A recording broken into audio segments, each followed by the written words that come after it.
தந்தை மகன் தூய ஆவியாரின் பெயராலே ஆமேன். இயேசு கிறிஸ்துவின் அன்புமிக்க சகோதர சகோதரிகளை உங்கள் அனைவருக்கும் கிறிஸ்து இயேசுவின் அன்புகளது வணக்கத்தை தெரிவித்துக் கொள்கின்றேன். இந்த நற்செய்தி பாகமானது மத்தேயு நற்செய்தி 20ஆம் அதிகாரம் 20 முதல் 28 வரை உள்ள திருவாக்கியங்கள்.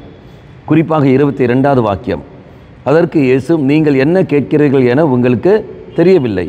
நான் குடிக்கப் போகும் துன்பக் கிண்ணத்தில் உங்களால் குடிக்க இயலுமா என்று கேட்டார்.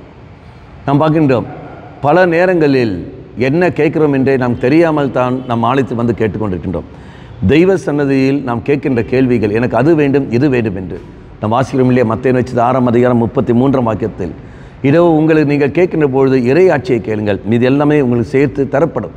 அவை இறையாட்சியை மட்டும் நாம் தேடினாலே போதும், அது மீதியெல்லாம் தெய்வம் தருவார். காரணம், உண்பதையும் குடிப்பதையும் அல்ல நாம் தேடிக்கொண்டிருப்பது, அது ஆட்டோமேட்டிக் தெய்வம் தருவார். அதான் அதே மத்தேயு நற்செய்தி 6ஆம் அதிகாரம் 24 முதல் திருவாக்கியங்களில் நமக்கு எல்லோரும் தெரியும். பறவைகளுக்கும் அது தெய்வம் தீனி போடுகின்றார். அதே போல் இந்த வயல்வெளிகளுக்கெல்லாம் தெய்வம் அவ்வளோ அழகாக மாற்றார் என்றால், அவருடைய உருவிலும் சாயலும் இருக்க உன்னையும் என்னையும் தெய்வம் போற்றாமலே இருப்பார். நிச்சயமாக தெய்வம் தந்தை தருவார். ஆனால் நீயும் நானும் அதை பற்றி தான் கவலை கொண்டிருக்கின்றோம். எனக்கு உணவு இல்லையே, எனக்கு ஆடை இல்லையே, எனக்கு இந்த உலகக்காரனுக்கு வேலை இல்லையே என்று சொல்லி கொண்டிருக்கிறோம். இதெல்லாம் தெய்வத்துடைய பணி.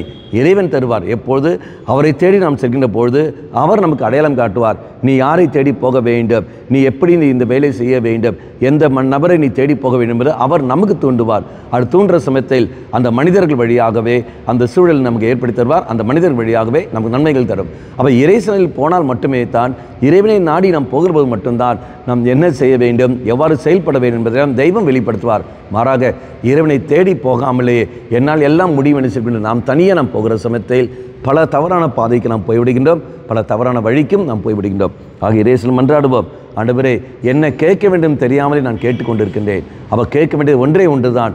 லூக்கா நற்செய்தியில் நீ சொல்லியிருக்கின்றேன், என்னது? ஆவியானவரை கேளுங்கள், அவர் உங்களுக்கு அனைத்தும் தருவார் என்று.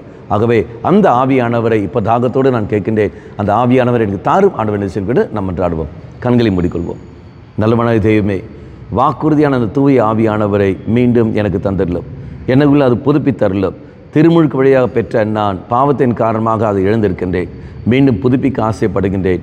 என்மேல் இரக்கம் கொள்ளும் ஆண்டவரே, உம்முடைய விருப்பத்துக்கு ஏற்றபடி நான் வாழ்க்கை வாழ நீ தாமே எனக்கு துணை புரியும். அம்மா மாதாவே, தெய்வ மாதாவே, எங்கள் மாதாவே, என் அன்னையே, விசேஷமாக எங்களுக்காக பரிந்து பேசும். ஆமேன். தந்தை மகன் தூய ஆவியாரின் பெயராலே ஆமேன்.